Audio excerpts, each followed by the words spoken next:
नमस्कार। आज अपने दिव्य रश्मि न्यूज चैनल के लिए बड़े ही गर्व का विषय है और सौभाग्य का दिन है। आज सौभाग्य से हमारे साथ उपस्थित हैं उत्तर प्रदेश के पुलिस सेवा के डीआईजी श्री जुगल किशोर तिवारी जी। तिवारी जी प्रशासन में रहते हुए भी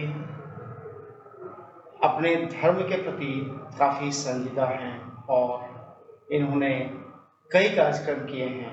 आज हम लोग गोवा गोमांतक की पुण्य भूमि पर उपस्थित हैं, गोवा में हैं। वैश्विक हिंदू राष्ट्र सम्मेलन में हम लोग उपस्थित हैं। आज इनके साथ वार्ता करते हैं और कुछ मुद्दे हैं जिन पर चर्चा करते हैं। स्वागत है सर आपका हमारे चैनल पे। नमस्कार, धन्यवाद। सर, आप वैश्विक हिंदू राष्ट्र में यहाँ गोवा पधारे हैं जी। आप पुलिस प्रशासन में हैं।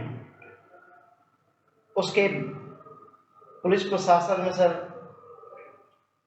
जो एक पाठ पढ़ा दी गई है अंग्रेजों के कानून 1882 के पुलिस मैनुअल के अनुसार कि हम लोग धर्म से निरपेक्ष हैं, तो सर क्या धर्म कभी निरपेक्ष हुआ है? लोगों को बड़ा भ्रम है। धर्म का इंग्लिश में कोई ट्रांसलेशन नहीं है जी। लोग रिलीजन को धर्म समझ लेते हैं, क्योंकि धर्म शुद्ध सनातन और वैदिक उत्पत्ति है, जहाँ से अंग्रेजी भाषा है, अंग्रेजी शब्दकोश जिसके बराबर है ही नहीं। हमारे यहाँ शब्दों के अर्थ बदल जाते हैं उनके प्रयोग के दृष्टिगत। जैसे जब गमन कर रही है तो गाय है और जब दूध दे रही है तो धेनु है। तो लोग प्राय पंथ को धर्म समझ लेते हैं और बहुत बड़ा भ्रम मैंने बड़े बड़े विद्वानों में भी देखा कि वो हमारे भारतीय संविधान को भी धर्मनिरपेक्ष कहते हैं। ताकि 42वें संविधान संशोधन से ये दो शब्द जोड़े गए थे प्रस्तावना में, तो पंथ निरपेक्ष शब्द, सेकुलर जिसे कहते हैं, पंथ निरपेक्ष। धर्म से विरत कोई रह नहीं रखता, क्योंकि धर्म मूल विशेषता है व्यक्ति की। मनुष्य में यदि मानवता का धर्म नहीं है तो मनुष्य है ही नहीं। मैं थोड़ा सा उदाहरण देकर के समझाऊं कि जैसे जल का धर्म है शीतलता और प्यास बुझाना, तो जल और तरलता, तो जल अपने मूल स्वरूप में जो उसका धर्म, ये धर्म है उसका, जल का धर्म है तरलता और शीतलता प्रदान करना। जैसे इसके स्वरूप को आप बदल देते हैं, जल जब अत्यधिक ठंडा हो जाता है तो बर्फ हो जाता है, वो शीतल भी नहीं उस समय होता है, क्योंकि शीतल तो उसे कहते हैं ना कि जो आपको स्पर्श करने पर सूदिंग लगे, आपको अच्छा लगे, मनोहारी लगे, आनंद प्रदान करे। बर्फ तो ऐसा नहीं करेगी, और ना बर्फ से आप प्यास बुझा सकते हैं। आप कितनी बर्फ खा लीजिए, आपकी प्यास नहीं बुझेगी। ठीक इसी प्रकार से यदि आप उसको गर्म कर दीजिए तो जल का रूप बदल, नाम भी उसका बदल गया, तब आप उसे भाप कहेंगे, वाष्प कहेंगे, और उससे अपनी आप प्यास नहीं बुझा सकते हैं।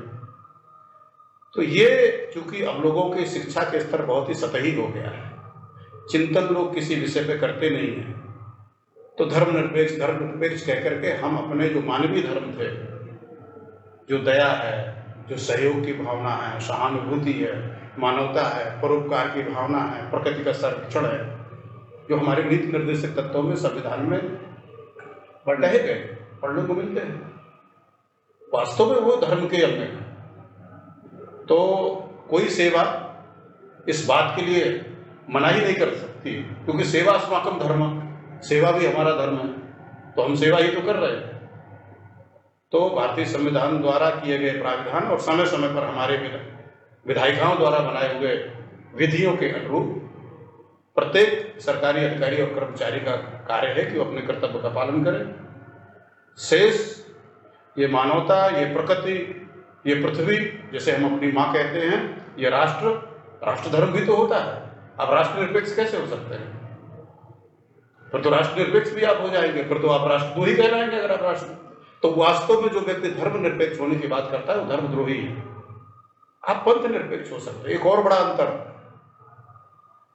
कि जो पंथ हैं, जिन्हें हम संप्रदाय भी कहते हैं, और अंग्रेजी में जिन्हें आप रिलीजन बोलते हैं, वो बहुत बाद में शुरू हुए। उनके प्रारंभ होने का एक निश्चित दिन है, उनके प्रारंभ करने वाले कौन थे वो भी निश्चित हैं, व्यक्ति है वहाँ। जैसे पैगंबर मोहम्मद साहब ने इस्लाम के पैगंबर के रूप में आए, संदेशवाद के रूप में आए। यीशु मसीह ख्रिस्ट संप्रदाय के लिए आए, जरसुस्त आए, कन्फ्यूशियस आए, और जो वैदिक हिंदू और सनातनियों से भी निकल करके जिन्होंने अपने पंथ चलाए, वो बौद्ध धर्म है, जैन धर्म है, इन सब के प्रवर्तकों का हमें पता है, इनके जन्म का पता है, इनकी मृत्यु का पता है, इनके प्रमुख ग्रंथों का पता है। त्रिपिटक है, जैसे ये बौद्ध धर्म के ग्रंथ हैं, जो आपके बाइबल है ईसाई की है, कुरान है मुस्लिम का है। तो ये पंथ, अब इसमें भ्रम इसलिए हो जाता है कि जो सनातनी शाखाओं से, हिंदू धर्म से जो निकले हुए कुछ पंथ हैं, वो अपने नाम के साथ धर्म का प्रयोग करते हैं, जैसे जैन धर्म, बौद्ध धर्म। तो लोग सोचते हैं कि जैसे सिख धर्म है, जैन धर्म है, बौद्ध धर्म है, ऐसे ही कुछ हिंदू धर्म होगा, ऐसा नहीं है। तो माननीय सर्वोच्च न्यायालय भी इस पर कह चुका है कि हिंदू धर्म जीवन पद्धति है, मनुष्य कैसे अपना जीवन जिए जिससे उसके साथ साथ अन्य मनुष्य, अन्य जीव जंतु, जो परमात्मा की सृष्टि और ये प्रकृति, सब कुछ समरसता पूर्वक ठीक से चल सके। तो इसका कोई जोड़ नहीं है, और इस पर कार्य करना प्रत्येक, मैं तो कहूँगा अधिकारी और कर्मचारी तो छोड़िए, प्रत्येक मनुष्य का कर्तव्य है। जन्म से तो सर सारे के सारे लोग हिंदू ही जन्म लेते हैं। अगर उन्हें नामकरण न करवाया जाए, अगर उनमें सुन्नत न करवाई जाए, तो वो कोई उस धर्म के लायक बनेंगे ही नहीं। ये तो उनके धर्म में वर्णित है। अब ये देखिए, ऐसा ना कि हर पंथ, आप फिर धर्म का प्रयोग कर रहे हैं, आप पंथ का क्या करेंगे जी, हर पंथ है ना, कोई नहीं, वो हमारे आदत में आ चुका है। हमारे क्या बड़े बड़े विद्वान, अभी मैंने बड़े वरिष्ठ अधिवक्ताओं को सुना, वो भी धर्मनिरपेक्ष बात बोल रहे थे कि हमारा संविधान धर्मनिरपेक्ष है। तो हर पंथ अपने उसको प्राचीन और अंतिम मार्ग और सर्वोच्च और सर्वोत्कृष्ट मार्ग सिद्ध करने के लिए ऐसे बातें करता है, उसमें कोई हर्ज भी नहीं है। हर्ज और नुकसान और विसंगति तब पैदा होती है जब आप अपने पंथ को ऊंचा बताने के लिए, करने के लिए दूसरों को जब आप नीचा दिखाने की कोशिश करते हैं, या जब आप अपने पंथ में किसी को धोखा दे करके, जबरदस्ती या लालच दे करके, दिग्भ्रमित करके उसके विश्वास और मत परिवर्तन आप करते हैं, तब इसमें समस्या पैदा होती है। तो और उन्होंने अपने कुछ संस्कार बना रखे। आपका ये कहना सही है कि वैसे तो हिंदू धर्म में भी 16 संस्कारों का वर्णन है, कहीं कहीं पर 24 संस्कार की बात आती है, लेकिन इन बिना संस्कारों के भी आप हिंदू हैं। आप गंगा नहाइए ना नहाइए तब भी आप हिंदू हैं, आप शिव जी की पूजा करिए ना करिए तब भी आप हिंदू हैं। अरे अब तो क्या कहा जाए, आप भगवान को गाली भी दीजिए तब भी आप हिंदू हैं, तब भी आपको कोई हिंदू धर्म से अलग नहीं करता। आपने कहीं नहीं सुना होगा उन्होंने महादेव जी को, कृष्ण जी को ये कहा, ये कहना नहीं चाहिए, ये पाप है हमारे यहाँ। लेकिन जैसे बाप है ना, तो बाप रहेगा ना, बेटा उसे ना भी बाप माने लेकिन वो बाप तो रहेगा।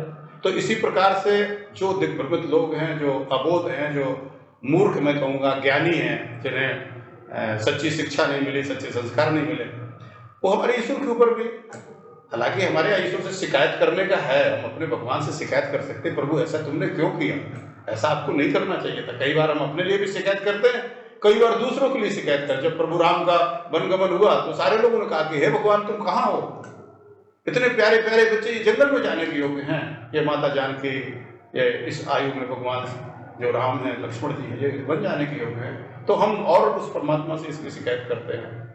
तो ये अपने अपने पंथों के मानने वालों का, उनका अपना विश्वास है, और इसमें आपत्ति तब तक नहीं है जब तक वो किसी अन्य के विश्वास को खंडित नहीं करते, किसी अन्य के विश्वास को ठेस नहीं पहुंचाते। भारत में 4 वर्णों की संस्कृति रही है। भगवान श्री कृष्ण ने स्वयं कहा है, चातुर्वर्ण्याम मया सृष्टः गुणकर्म विभागशः। 4 वर्णों में भारत में जब भी संकट की घड़ी आई है तो एक वर्ण मुखर होकर आगे आता है। अगर राजा दुष्ट हो तो भगवान परशुराम, अगर राजा विधर्मी हो तो आचार्य चाणक्य, अगर शासन विधर्मी हो तो मंगल पांडे जी हैं। तो ये एक जो लिस्ट है हर की तरह का विरोध करने के लिए शासन तंत्र प्रशासन से एक वर्ग जो है ब्राह्मण वर्ग वो सामने आता है। परंतु अभी परिपाटी बन गई है, खासकर 1947 के बाद से जो सो कॉल्ड आज़ादी है, मैं सो कॉल्ड इसलिए कह रहा हूँ क्योंकि ये 1935 के गवर्नमेंट एक्ट का पावर ऑफ अटॉर्नी ट्रांसफ़र हुआ था केवल, पूर्णतः आज़ादी तो मिली नहीं है, ये आप भी जानते हैं, हमारे दर्शक भले ही इसमें दिग्भ्रमित हों। तो सबसे ज़्यादा टारगेट सिर्फ ब्राह्मणों को ही क्यों बनाया जाता है? उसके पीछे देखिए अंतर्राष्ट्रीय साजिश। आपने बहुत से नाम लिए और भी हजारों लाखों नाम लिए जा सकते हैं। देवियों में हमारी महारानी लक्ष्मीबाई, सबसे पहले अगर किसी स्त्री जाति ने नारा बुलंद किया आज़ादी का, महारानी लक्ष्मीबाई थी। मंगल पांडे का जिक्र आपने किया, ढेर सारे चंद्रशेखर आजाद से लेकर के। ब्राह्मणों के पीछे जो द्वेष भावना फैलाई जा रही है, जो उनको विदेशी तक कहा जा रहा है और उनको तरह तरह के माध्यमों से लांछित अपमानित किया जा रहा है और प्रताड़ना भी जो हो रही है, उसके पीछे जो कारण है वो एक बहुत बड़ी अंतर्राष्ट्रीय साजिश है। मैं संक्षेप में इस बात को सिद्ध करना चाहूँगा। ये संकट वास्तव में ब्राह्मण को नहीं है, ये संपूर्ण भारत राष्ट्र और मानवता को। ये लोगों के समझ में नहीं आता। हम छोटे छोटे स्वार्थों में बट गए हैं। वर्णों के बाद जातियां आ गई ढेर सारी, हालांकि वो ट्रेड से पैदा हुई जातियां। जो जो काम करता था वैसे उसका नाम दे दिया गया। सोने का काम करने वाले को सोनार कहा गया, लोहे का काम करने वाले को लोहार कहा गया, धोने का काम करने वाले को धोबी कहा गया, चमड़े का काम करने वाले को चमार कहा गया, कुंभ बनाने वाले को, घड़ा आदि बनाने वाले को कुम्हार कहा गया। और ये जातियां पूरे विश्व में हैं, सिर्फ भारत में नहीं है।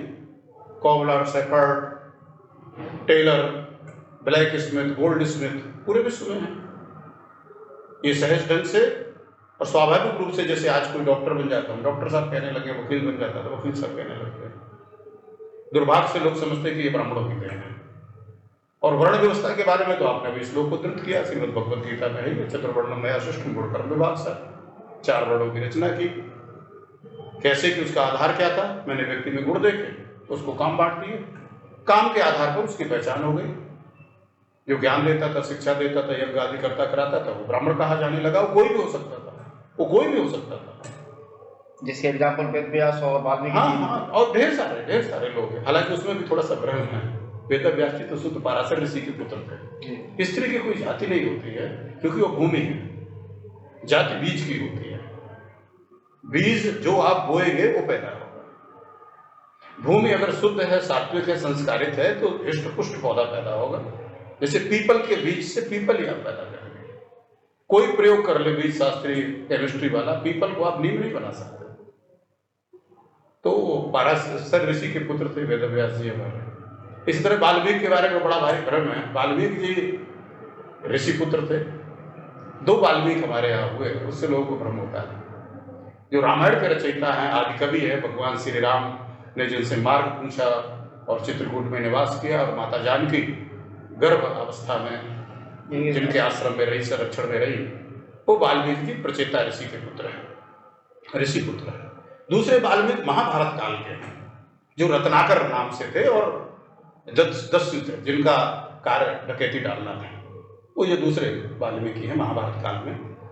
युधिष्ठिर के यज्ञ में उनके आने का होता है, एक वर्णन मिलता है उसमें जो है। खैर, तो हम लोग बात कर रहे थे कि ब्राह्मण निशाने पर क्यों है, और उसमें हम अंतर्राष्ट्रीय साजिश क्या और मानवता के विरुद्ध अभियान की बात कर रहे हैं। वो इसलिए है कि पहले तो ब्राह्मण है क्या हम सब जानते हैं, मुझे बताने की जरूरत नहीं है। ब्राह्मण के कार्य क्या थे? पढ़ना और पढ़ाना, यानी शिक्षा देना और स्वयं शिक्षित होकर के शिक्षा देना, यज्ञ करना कराना, जिससे पूरी प्रकृति और पूरी पृथ्वी का शुद्धिकरण होता था। आज भी इस बात से इनकार नहीं करता, विज्ञान भी इस चीज को मान रहा है। हालांकि दुर्भाग्य है कि हम विज्ञान के मुखापेक्षी हैं, जिस बात को विज्ञान कहते हैं हम मान लेते हैं, जबकि विज्ञान ज्ञान का विकृत रूप है। जिस ज्ञान का हम विश्लेषण कर लेते हैं, जिस ज्ञान का हमें ये लग जाता है अच्छा ये इस वजह से है, तो हम उसे विज्ञान कह देते हैं। जैसे जल को हम CO हमने बोल दिया सर H2O है, इसमें हाइड्रोजन 2 भाग है और ऑक्सीजन, वो जल हो गया। लेकिन आप पानी बना के दिखाइए, नहीं बना पाएंगे। आप हाइड्रोजन भी ले आइए, ऑक्सीजन भी ले आइए, आप बनाइए ना, नहीं बना पाएंगे। तो जो ब्राह्मण का कर्तव्य था, एक तो राष्ट्र जागरण था, वयम पुरोहिता, राष्ट्र जागरण, हम राष्ट्र का जागरण करते हैं, हम पुरोहित है। दूसरा विश्व को आर्य बनाने की बात थी। अभी मैंने उस दिन मंच पर कहा था कि आर्य कौन होगा? आर्य वो होगा जो आत्मज्ञानी होगा, आत्म विकास के लिए निरंतर जो सचेष्ट होगा, प्रगतिशील होगा, गतिशील होगा, जिसमें ईर्ष्या की भावना नहीं होगी, जिसमें अनुदारता नहीं होगी, यानी उदार होगा, परोपकारी होगा, ज्ञानी होगा, अहंकार जिसमें लेस मात्र भी नहीं हो सकता है, दयालु होगा। ये आर्य होने के गुण हैं। कोई भी आर्य हो सकता है जिसमें ये गुण होंगे। ठीक इसी प्रकार से वर्ण व्यवस्था में कोई भी ब्राह्मण हो सकता था जिसके ये कार्य होंगे। तो अब ब्राह्मण करता क्या था? आप लोग पूजा पाठ में सुनते होंगे, कोई भी पुरोहित आता है तो आज भी एक श्लोक का वाचन करता है, एक संकल्प आप यजमान से पढ़ाता है कि आर्यावर्ते जम्बूद्वीपे भारत खंडे। इससे बड़ा राष्ट्रवाद क्या होगा? ये ना किसी देवता की स्तुति है, ना किसी मनोकामना की पूर्ति है, ना कोई मंत्र है, ये शुद्ध राष्ट्र जागरण है। फिर हम पृथ्वी को माँ कहते हैं, तो यदि हम पृथ्वी को माँ कहते हैं, हम भगवान विष्णु की पत्नी मानते हैं पृथ्वी को, और इसीलिए हम वसुधैव कुटुंबकम की बात करते हैं, क्योंकि जब पृथ्वी मेरी माँ है तो पृथ्वी में रहने वाले लोग चाहे जिस खंड में रह रहे हों, मेरे भाई हुए, मेरा परिवार हुआ। तो ये धारणा सिर्फ ब्राह्मण दे रहा है आपको। दुनिया में और कहीं ढूंढ के बता दीजिए ना किसी धर्म में इस तरह की बात कही गई हो। दूसरा, अयम निजा परोवेद गणना लघुचेत साम उदार चरिता नाम तो वसुधैव कुटुंबकम, पूरा ये श्लोक है कि ये मेरा है, ये पराया है। ये निकृष्ट टाइप के लोगों की सोच है, क्षुद्र लोगों की सोच है। जो विशाल हृदय के लोग होते हैं, जो आर्य होते हैं, आर्य कौन है? जो विशाल हृदय के लोग होते हैं, उनके लिए पूरी पृथ्वी ही परिवार है। बाकी पंथों में तो है कि अगर हमारे पंथ को नहीं मानोगे तो तुम्हारी हाँ, तो ऐसा हो जाएगा। वैसे हमारे यहाँ ऐसा कुछ है, हत्या कर देना जायज है। हाँ, तो हमारे यहाँ ऐसा कुछ नहीं, ऐसा कुछ नहीं। तो इसलिए ब्राह्मणों के हुए, क्योंकि ब्राह्मण पृथ्वी के साथ जीना चाहता। अब जिन्हें पृथ्वी का शोषण करना है, पृथ्वी को कौन उठा के ले गया था? हिरणाक्ष। वो राक्षस से उदैत्य है, तो पृथ्वी का हरण करके हिरणाक्ष ले गया था। आज भी भूमाफिया निरंतर पृथ्वी माँ का हरण एक तरह से कर रहे हैं, उस पर कब्जा कर रहे हैं या दोहन कर रहे हैं खनिजों का, और सरकारी नीतियों के विरुद्ध कर रहे हैं। सरकारी नीतियां चलिए, वो बात समझ में आती है, देश के विकास के लिए भी चीजें चाहिए, लेकिन उस नीतियों के विरुद्ध आप देखिए निरंतर खनन होता, कितने लोगों की CBI कार्रवाई हो रही है, पुलिस पकड़ती है, सब करती है। ब्राह्मण यदि सशक्त रहेगा, ब्राह्मण प्रतिष्ठित होगा, तो ये कार्य नहीं हो पाएंगे। तो चोर कैसे रहेंगे, डकैत कैसे रहेंगे, भ्रष्ट लोग कैसे रहेंगे? वो भ्रष्ट हो ही नहीं सकते अगर ब्राह्मण मत प्रतिष्ठापित हो गया। अत्यंत प्राचीन काल में भी हमारा जो देश था, जब सोने की चिड़िया कहलाता था, उसका कारण यही था कि आश्रम व्यवस्था, राज्य व्यवस्था पैरेलल चलती थी। ऋषि मुनियों और आश्रम पर जनता का बड़ा विश्वास होता था, इसलिए जो राज्य सत्ता होती थी वहां से संचालित होती थी। उसे हमेशा ये भय बना रहता था कि यदि आश्रम व्यवस्था नहीं, हमारे यहाँ शास्त्रों में वर्णन मिलता है, जहां राजाओं को मारा गया ऋषियों ने, जब अत्यंत पापी हो गए जो है, तो उनका वध किया गया और राज्य चुना गया। तो इसीलिए जब विश्वामित्र के यज्ञ को नुकसान पहुंचाने लगा रावण, तो राजपुत्रों को मांगने आए वो, और दशरथ जी ने अपने बालकों को जो इतनी तपस्या के बाद प्राप्त किया था, उनको उन्होंने दिया, उनको विश्वामित्र जी को यज्ञ रक्षा के लिए। तो जब तक ये व्यवस्था चलती रही तब तक दिक्कत नहीं हुई, ये देश सामान्य अच्छी स्थिति में रहा। इसका प्रचार प्रसार भी खूब हो रहा, राजा भी अच्छे हुए। यही आपने अभी भगवान परशुराम का नाम लिया, वो तो कुल पुरोहित है वंश के, भृगुवंश कुल पुरोहित है, जैसे वशिष्ठ भगवान श्री राम के कुल पुरोहित थे। पद्म पुराण में आप प्रयाग महात्म की कथा सुनते हैं, तो वहां पर आप देखिए तो महाराज भृगु ही कार्तवीर को प्रयाग महात्म की कथा सुनाते हैं। तो ये तो कुल पुरोहित थे, लेकिन उसका और वरदान किससे माना? ये दत्तात्रेय जी का यहाँ बड़ा भारी सम्मान है महाराज का। तो उन्हीं दत्तात्रेय भगवान ने उनके तपस्या से प्रसन्न होकर के जो कार्तवीर का पुत्र हुआ, जिसे हम लोग सहस्त्रभुज कहते हैं, शास्त्रार्जुन जिसे कहते हैं, उसको अभिजित होने का वरदान दे दिया। कि अब आपको कोई विजय नहीं कर पाया। फिर जैसे होता ना, अहंकार बढ़ गया। बड़ा दुर्भाग्य मनुष्य के साथ में। परमात्मा अगर उसको कोई धन दे दे, बुद्धि दे दे, प्रतिभा दे दे, शक्ति दे दे, तो उसे अहंकार हो जाता है, उसे वो अपनी मान लेता है। कोई नहीं मानता कि अरे बाबा मेरा जन्म हुआ था, मैं एकदम असहाय था, किसी समय मैं विकलांग और अंधा लंगड़ा लूला भी पैदा हो सकता था, उस प्रभु की कृपा है। अब स्वस्थ शरीर पाकर के यदि मैंने चीजें पाई हैं तो उस ईश्वर की कृपा है। तो उसके साथ भी यही हुआ। उसे लगा जो आश्रम में व्यवस्था है उसके लोग बहुत सम्मान कर रहे हैं। फिर एक बार उसने रावण को जीत लिया। पता नहीं कितने लोगों को ये बात मालूम है कि सहस्त्रार्जुन रावण को ले आया था खेल खेल में। एक बार वेत्रवती नदी में स्नान कर रहा था अपनी स्त्रियों को लेकर के, और इसने अपनी 1000 भुजाओं से, सहस्त्र बाहु था ना, वेग रोक दिया वेत्रवती नदी का। उधर ऊपर रावण का शिविर लगा हुआ था। रावण ने कहा ये कैसे, नदी उल्टी की धार कैसे बह रही है। रावण को पानी पानी आया, देखा तो ये बैठा हुआ था। रावण ने ललकारा कि ये क्या बदतमीजी है, तुम हटो यहां से। अब दोनों अहंकारी टकरा गए और सहस्त्रार्जुन रावण को लेकर के ले जाके अपने यहाँ महेशमती में बांध दिया। रामचरितमानस में इसका जिक्र आता है ना, एक बार साहस बुझ देखा, धाय धरा जो जंतु विषेका, कौतुक नगर लय आवा, तब पुलिस तुम नहीं जाए छोड़ा। तो ब्राह्मण चूंकि इस विचार पद्धति को चलने वाला है, तो जो आसुरी शक्तियां हैं, क्योंकि हमेशा से असुरों के निशाने पर ब्राह्मण रहा, हमेशा राक्षसों के निशाने पर रहा, और वो शक्तियां आज भी हैं। हमने ये समझ लिया कि साहब राक्षस होने का मतलब होगा कि बड़ी बड़ी आंखें होंगी, सींग होंगे, बड़े बड़े दांत होंगे।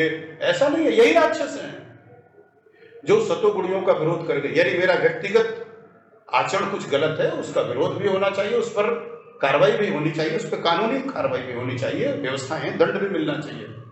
लेकिन मेरे व्यक्तिगत एक क्षण के लिए यदि मेरा व्यक्तिगत आचरण गड़बड़ भी है, तो आप मेरे पूरे पुलिस विभाग को कैसे लांछित कर सकते हैं? मेरी पूरी जाति को आप कैसे लांछित कर सकते हैं? इवन आप मेरे बच्चों और मेरे परिवार को भी नहीं कर सकते। ये आपके अधिकार सीमा से बाहर है। लेकिन ये किया गया क्यों? क्योंकि हमें उन विश्वास को जो राष्ट्र धर्म का जो पोषण करने वाली कौम है, जो धर्म और के लिए जो स्थापित कौम है, उसका इस तरह से को दिया जा रहा है। तो इसके पीछे जो मैं कारण गिना रहा था कि देखिए, ब्राह्मण के अप्रासंगिक होते ही, ब्राह्मण के अप्रमाणिक होते ही,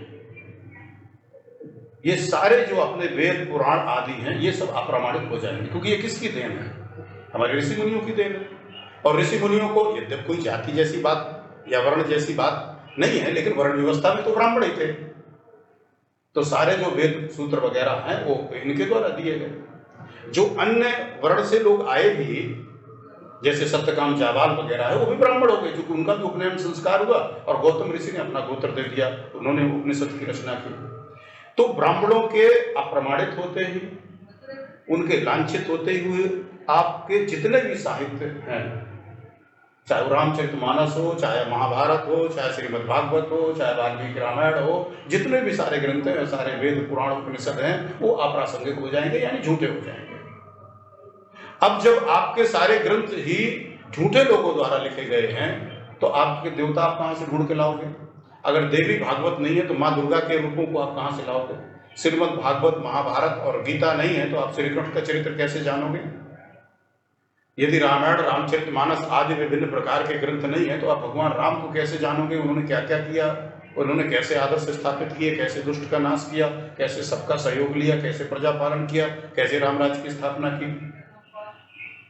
और ये चीजें हो रही हैं। दुर्भाग्य से इस देश में ये चीजें ब्राह्मणों के खिलाफ अभियान करते करते, बोलते बोलते देवताओं के विरुद्ध अभियान चालू है। माँ दुर्गा के ऊपर किस तरह की ओछी नीच हरकतें की जा रही हैं, वो भी हमारे अपने हैं जो ये कर रहे हैं। दुर्भाग्य से अन्य पंथों को छोड़िए, आज तो जो हिंदू पंथ से निकले हुए, हिंदू धर्म से निकले हुए जो पंथ हैं, या हिंदू ही जो अपने को कह रहे हैं, वो इस तरह की ऊंची ऊंची हरकत कर रहे हैं। माँ दुर्गा पर इस तरह की टिप्पणी कर रहे हैं।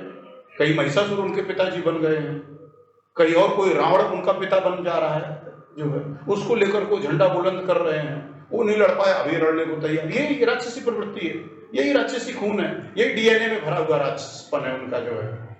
आश्चर्य नहीं होता है सर? नहीं, एक बार एक तरफ महिषासुर को लोग अपना मानते हैं, दूसरी तरफ रावण को भी अपना मानते हैं। जबकि रावण पुलस्त ऋषि नहीं, वो लोग नहीं, बुद्धि तो लगाना नहीं ना, बुद्धि नहीं लगाना, तर्क बुद्धि नहीं लगाना। वहां लगाएंगे कि भगवान राम थे ही नहीं, वहां कहेंगे उन्होंने शंभुक का वध किया है। अरे बाबा थे नहीं तो कहां से वध कर दिया शंभुक का, जब राम का अस्तित्व ही नहीं था। तो सही परिप्रेक्ष्य में चीजों को जो समझना चाहिए था, एक तो हमारी शिक्षा पद्धति का थोड़ा दोष है कि हम, और चूंकि ऐसे आर्टिकल, ऐसे प्रावधान है संविधान में कि हम अपने बच्चों को स्कूल में धार्मिक शिक्षा नहीं दे सकते हैं, अलग से इतना समय नहीं आज के बच्चों के पास में कि वो कर सके। माता पिता भी जीविका कमाने में व्यस्त हैं, और वही माता पिता बाद में बन जाते हैं जो आज के बच्चे, कल वही बाप माँ बने गए। तो जब उन्हीं में नहीं शिक्षा और संस्कार आ पाया तो आगे ऐसी सनातन जैसी संस्थाएं कितनी है जो हर क्षेत्र में काम करें, धार्मिक शिक्षा और संस्कार की भी बात करें, राष्ट्र रक्षण की भी बात करें, हिंदुत्व की भी बात करें। ऐसे तो गिने चुने लोग हैं, ये सात्विक और दैवीय मत वाले तो बहुत कम है। तो ये इन लोगों ने इस तरह से चीजों को करना प्रारंभ किया कि सारे देवता, ब्राह्मण अपमानित, ब्राह्मण द्वारा लिखे सारे ग्रंथ खत्म। फिर और मजे की बात, जो हमारे षोडश संस्कार हैं, क्योंकि वो भी ब्राह्मणों द्वारा रचित हैं, ऋषियों द्वारा रचित हैं, स्मृतियां सारी ऋषियों द्वारा रचित हैं। तो आपस्तंभ सूत्र है, गोय सूत्र है, बौधायन है, जिनमें षोडश संस्कारों का विवरण मिलता है। फिर आपका कोई संस्कार नहीं बचा। और अब वैसे भी हम लोगों ने संस्कार की उपेक्षा करना शुरू कर दिया। अब तो विवाह होता है, जन्म अपने आप होता है, किसी संस्कार को उसमें कोई योगदान नहीं है, विवाह हो ही जा रहा है किसी तरह से, बैंड बाजा, डीजे और लाइट और पटाखा, बंदूक, और उसके बीच में सप्तपदी फॉर्मेलिटी हो गई है जो पंडित जी पढ़ाते हैं। और इसके बाद मृत्यु भी मजबूरी है, तो मृत्यु संस्कार भी हो जा रहा। मर गए हैं तो होगा क्या, तो जलाना ही पड़ेगा, तो सब वो भी संस्कार हो गया। सिर्फ षोडश संस्कार आपको कहाँ दिखते हैं? लोगों को जानकारी भी नहीं है कि 16 संस्कार भी होते हैं, क्योंकि करते नहीं है। थोड़ा सा गलती हुई इसमें कहीं ना कहीं कि साहब इनको व्ययसाध्य बना दिया कि साहब खर्चा होगा, खर्चा कुछ नहीं होगा। किसी संस्कार को करने के लिए किसी व्यय की आवश्यकता नहीं। परम पूज्य योग ऋषि श्री राम शर्मा आचार्य जी ने सारी पद्धतियां दी हैं। यज्ञोपवीत आप अपने पिता से, गुरु से, आचार्य से, किसी से भी आप उसका नियम पढ़ करके, यज्ञोपवीतम परमम पवित्रम, उसका उच्चारण करके शुद्ध संकल्प के साथ आप धारण कर लीजिए। किसी बड़े उसकी आवश्यकता नहीं है, बड़े आयोजन की, भोजन पानी खिलाने की, बरुआ बनाने की, काशी पढ़ने जाने की। कौन जा रहा काशी पढ़ने? अब बुढ़ापे में यज्ञोपवीत हो रहे, कौन काशी पढ़ने जाएगा? सारे संस्कार किए, किसी भी संस्कार में कोई व्यय है ही नहीं है, उससे कुछ प्राप्ति होनी है। तो वो इसी कारण से हो रहा है ना, क्योंकि अब ब्राह्मण को जब लक्ष्य किया गया तो ये सारी चीजें शुरू हो गई। तो अब आपके पास ना कोई ग्रंथ बचा, ना आपके पास कोई देवता बचा, ना आपके पास कोई संस्कार बचा, फिर काहे की हिंदू आप? और आप देखो तो विगत में जिस तरह की भयंकर घटनाएं घटी हैं, जैसे मैंने जिक्र किया था शाहीन बाग का जो धरना था। अरे बाबा, आप धरना एनआरसी सीए के विरुद्ध दे रहे हो, एक चुनी हुई सरकार द्वारा जो बनाए गए नियम है, और आप नारे क्या लगा रहे हो कि बामण मुस्लिम, ओ दलित मुस्लिम भाई है और बामण साला कसाई है। आपको मिल जाएगा, आप गूगल करोगे आपको मिल जाएगा। जेएनयू में जो भारत तोड़ो भारत तेरे टुकड़े होंगे जो नारा लगा, उस नारे के साथ भी जो पोस्टर बैनर लहराए गए, वो जेएनयू वर्सेस जेएनयू। अब आप समझ लीजिए कि ब्राह्मण कितना राष्ट्रवादी है। लोग जानते हैं कि ये राष्ट्र जागरण कर रहा है, इसलिए कानून भले संसद ने पास किया है, लोकतंत्र में चुनी हुई सरकार द्वारा पारित किया गया है। संयोग से कोई ब्राह्मण विधि मंत्री भी नहीं था, ब्राह्मण प्रधानमंत्री भी नहीं है, ब्राह्मण गृह मंत्री भी नहीं है, इसके बावजूद ब्राह्मण को लांछित किया गया।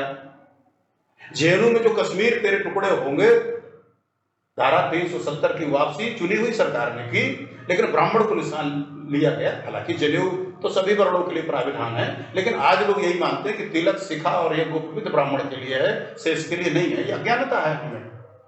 तो उसमें भी जेएनयू वर्सेस जेएनयू, और खुलेआम आप देखते होंगे कि ब्राह्मणों भारत छोड़ो, ब्राह्मण विदेशी है। मूर्खता की हद देखी है इन लोगों की कि कुछ लोग कहते हैं कि ब्राह्मण जो है ये यूरेशिया का है। ये नहीं जान रहे कि यूरेशिया भारत उसी का भाग है, यूरोप और एशिया मिला के ही तो यूरेशिया बनता है। तो बस एक नैरेटिव चला दिया। एक कोई अगर उनका नायक मूर्ख है तो वो सबको मूर्ख बनाएगा। अच्छा, वो किस लिए बनाएगा? मजे की बात कि ये सारे के सारे जो लोग हैं जो इस तरह के अभियान में लगे हुए हैं ब्राह्मणों के खिलाफ या अन्य किसी भी वर्ण और जाति का आधार मान करके जो चल रहे हैं, वो कोई भी उनका एक भी कार्य ऐसा नहीं है जिस वर्ग का वो नेतृत्व कर रहे हैं उस वर्ग के लिए कुछ काम करते हैं। कोई काम नहीं करते। उनका एकमात्र काम है गाली बकना, घृणा फैलाना, द्वेष पैदा करना। मुसलमान इतने वर्ष तक यहाँ पर रहे, जबरदस्ती धर्म परिवर्तन हुआ, हमारे देश पे कब्जा हुआ, हमारे महावीरों को की हत्या की उन्होंने, माता बहनों की इज्जत लूटी, उस पर किसी को कोई आक्रोश नहीं है। अंग्रेज आए, उन्होंने जो लूटपाट की, धन संपत्ति सब ले गए, उस पर किसी को कोई आक्रोश नहीं है। 5000 साल पहले ऐसा हुआ, 10,000 साल पहले ऐसा हुआ, पता नहीं इनको कौन बता दिया। दुर्भाग्य से ये जो इतिहास लेखन का कार्य जो विदेशी मानसिकता के लोगों में रहा, उन्होंने ये भेद पैदा किया। लेकिन आप अपने लोगों से सुन बैठ करके जान तो लीजिए, आज तो वर्ण व्यवस्था है भी नहीं। आज अगर किसी व्यक्ति का विश्लेषण करिए तो व्यक्ति ब्राह्मण भी है, क्षत्रिय भी है, वैश्य भी है, शूद्र भी है। जब हम कभी कुछ पढ़ लिख रहे होते हैं तो हम ब्राह्मण हैं, पूजा पाठ कुछ कर रहे होते, किसी भी देवता की आराधना कर रहे होते, चाहे महात्मा बुद्ध की करिए, चाहे महावीर स्वामी की करिए, चाहे गुरु ग्रंथ को करिए, तो हम ब्राह्मण हैं उस समय। जब हम अपने रक्षण का उपाय कुछ कर रहे हैं, सुरक्षा कैसे हो, घर मकान बना रहे हैं, समझो किला बना रहे हैं, या और जो रक्षा का कार्य कर रहे हैं परिवार की, तो हम क्षत्रिय हैं, हर व्यक्ति कर रहा है। फिर हम जीविका के लिए जो भी कार्य कर रहे हैं तो हम वैश्य हैं। और जो हम सेवा कर रहे हैं, अपने बच्चों की कर रहे हैं, अपने परिवार की कर रहे हैं, अपने बुजुर्गों की, माता पिता की कर रहे हैं, या किसी जैसे हम लोग हैं पुलिस सेवा में हैं तो वैसे सेवा कर रहे हैं, तो हम शूद्र हैं। अरे बाबा, ये है ही नहीं कोई चीज। तो इस और जबरदस्ती हम उससे अपने को जोड़ करके चल रहे हैं। क्यों? क्योंकि ये द्वेष बढ़ता रहे और लोगों के बीच में कभी एकता स्थापित ना हो। और जो मानवीय धर्म है, जो मानवता की जो पहल करने वाले लोग हैं, मानवता के लिए जो संघर्ष करने वाले हैं, मानवता का जो जागरण करने वाले लोग हैं, आसुरी प्रवृत्ति के लोग उसमें चूंकि सफल नहीं हो पा रहे हैं, इसलिए उसको टारगेट करके चल रहे हैं। सर, ये आज का जो साइंस है, आज का जो साइंस है, ये 60-65 के बाद प्रूफ किया कि पृथ्वी के अलावा और भी ग्रह है, जबकि हम लोग लाखों वर्षों से कह रहे हैं ब्रह्मा मुरारी त्रिपुरांतकारी भानु शशि भूमि सूतो बुधश्च। तो ये जो मंत्र हम लोग कह रहे हैं, तो वहां तो हम लोग पहले से कह रहे हैं कि हमारे पास इतने ग्रह हैं जिनकी पूजा हम लोग करते हैं। तो उस समय क्या तो कोई भी ऋषि महर्षि जाकर सैटेलाइट लगा कर नहीं गया था। तो विज्ञान का जो स्तर हमारा पहले से था और आज का ज्ञान, कितना फर्क है दोनों में? जमीन आसमान का फर्क है। और अभी बहुत कुछ किया जाना शेष है, और वो बहुत आसान होता यदि हम अपने विदेश, मजे की बात, विदेशी लोग उसमें सूत्र कर रहे हैं।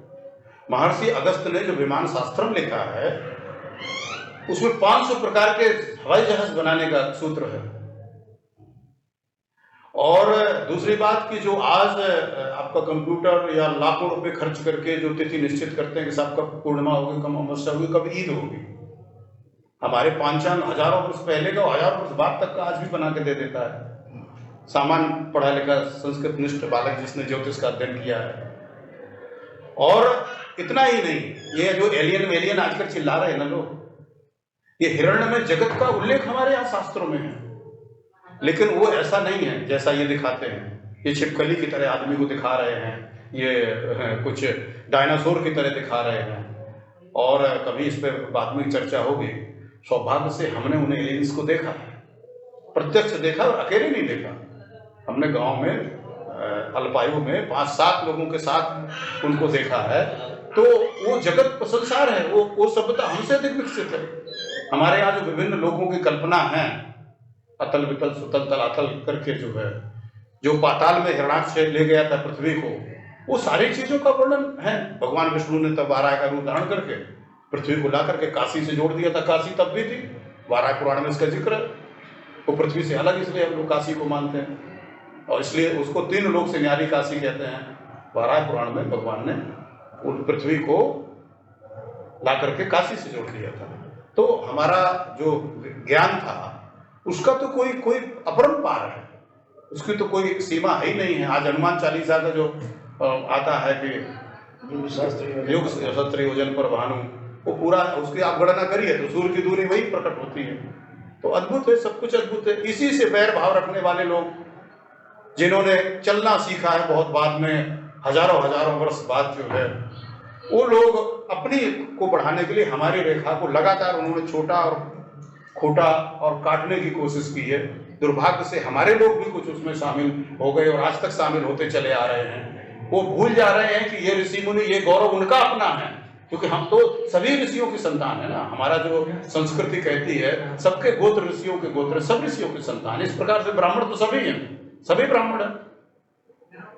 कुछ लोग ब्राह्मणत्व को सुरक्षित करके आज भी अपनी पहचान ढो ही रहे हैं, क्योंकि उसका कोई प्रिविलेज नहीं है, कोई उसकी मान्यता नहीं है, उसके आधार पर कोई अधिकार नहीं आपको मिल जाता, कोई श्रेष्ठता नहीं मिल रही, कोई सर्टिफिकेट आपको नहीं मिल रहा है जैसे अन्य जातियों को मिलता है। तो ब्राह्मण होने का कोई सर्टिफिकेट नहीं कि आप उच्च जाति हैं, आपको ऊंचे दर्जे के दिव्य में यात्रा करनी होगी अंग्रेजों की तरह।